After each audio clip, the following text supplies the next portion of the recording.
Alors, pourquoi analyse-t-on la concurrence? L'analyse concurrentielle poursuit trois objectifs. Le premier objectif, cette analyse offre aux dirigeants une vision globale du fonctionnement des autres acteurs, c'est-à-dire les entreprises concurrentes.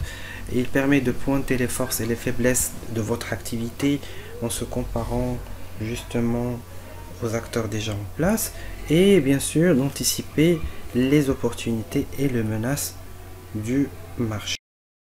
Alors, comment procéder?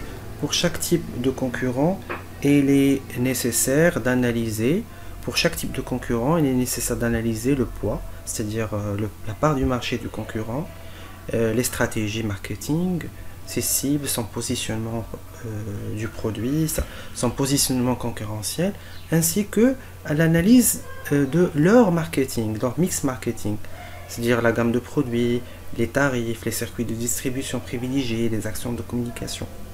C'est une analyse minutieuse qu'on devrait faire pour comprendre mieux ses concurrents, pour pouvoir anticiper toutes les menaces qui pourront venir de ces concurrents-là. Alors,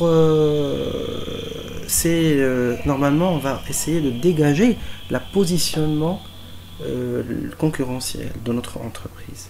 Alors, cette analyse-là pourrait être complétée par une analyse concurrentielle telle qu'elle est développée par Porter dans le cadre des 5 forces de Porter.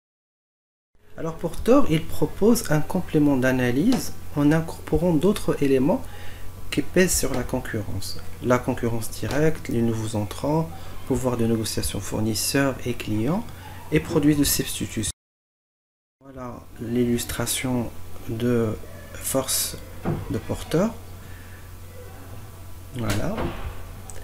Les identifications des entrants pour détecter si une menace arrive.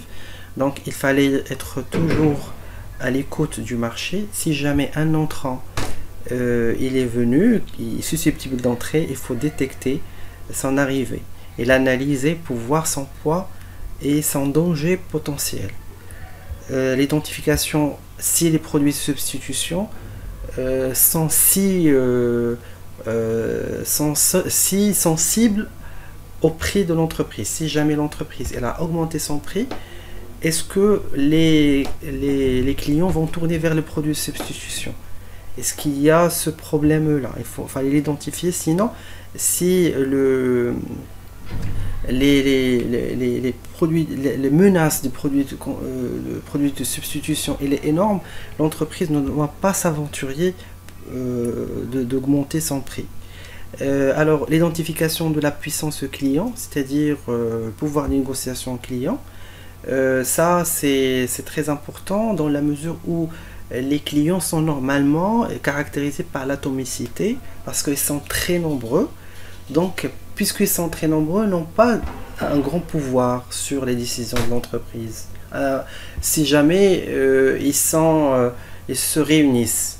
Mais il fallait faire attention, c'est parce que l'expérience du boycott au Maroc a montré que les clients ont un grand pouvoir de négociation parce qu'ils pourraient se réunir grâce aux réseaux sociaux. Du coup, c'est une nouvelle donne qu'il fallait prendre en considération.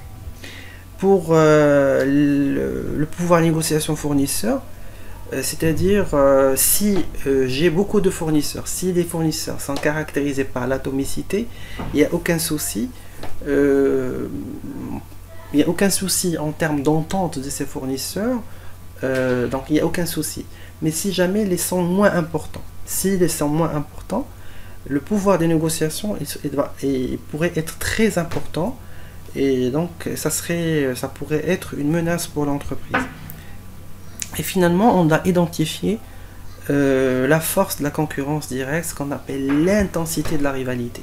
C'est-à-dire la position concurrentielle de l'entreprise par rapport aux concurrents, la force des concurrents. Donc ça, ce sont les 5 éléments à prendre en considération de cette analyse de Porter.